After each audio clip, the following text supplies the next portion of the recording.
bahagi pa lang daw ito. So, ibig sabihin marami pang paparating daw na ebidensya against your father. Ang comment ko lang talaga dyan, ma'am, okay lang din naman siguro na mag-comment ako nito dahil hindi naman ako kaparte ng ICC case. 181 pieces of evidence at sinasabi nila libo-libo. This is a case of crimes against humanity. So, kung meron ka lang 181 pieces of evidence, does that show a crime against humanity? Kasi kaya nga sinasabi ko sabi ko, naging kaso ba ito dahil sa atake lang ng media? Dahil laging paulit-ulit ng media yon, ilang taon, war on drugs, thousands killed. War on drugs, 30,000 killed. And yet, nandito na tayo ngayon sa ICC and there's just 181 pieces of evidence. So, nasaan na ang 30,000 pieces of evidence? This is not a case for the ICC. This was not even, these were not even cases in the Philippines. Not a single case. So, parang ang pakiramdam ko, naging kaso siya dahil sa portrayal ng media sa war on drugs.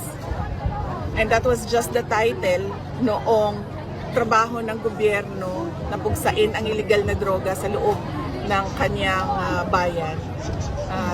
Parang hindi siya makatarungan sa 80 years old na tao. Ma'am, so ang sinisisip But the ICC is also saying that even one death is already enough to constitute crimes against humanity. Of course not.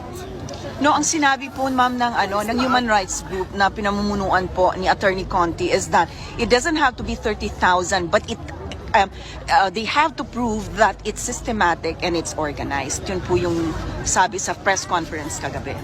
Yes, but you have to prove that there were 30,000 victims. Yeah. So how can you prove systematic killing of 30,000 victims if you do not have the names of 30,000 victims?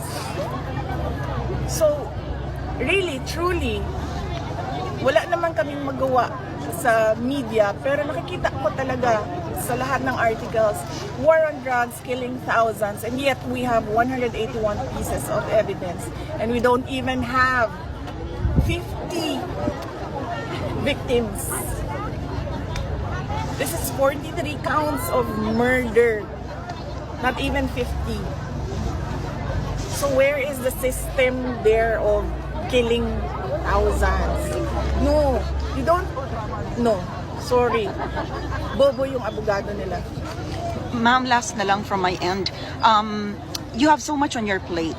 Birthday ng presidente, you are the vice president, malayo kayo sa pamilya ninyo na nasa Pilipinas. How do you manage? Paano ang estratehiya ninyo to balance your family, time, pag-aalaga sa pamilya, pati na po itong mga problema ang kinakaharap ng inyong pamilya? And for yourself? Well, nung dumating si Hanilet, ay nakaligo na ako ng maayos na napuskus ko na yung mga dapat puskusin, ma'am. At na-shave ko na yung aking legs, nagupitan ko na yung aking kuko nung dumating si Hanilet. So on that point, okay na ako. Sakto naman yung tulog ko, sakto yung kain ko. So wala na tayong problema dyan. Pagdating naman sa mga anak ko, nandyan yung aking husband. Siya yung parent. Ngayon, solo parent siya doon sa aming mga anak. At pagdating naman sa trabaho ko sa Office of the Vice President, dahil nga konti na lang din ang projects namin ngayon, ay kayang-kaya nila. We do it remotely.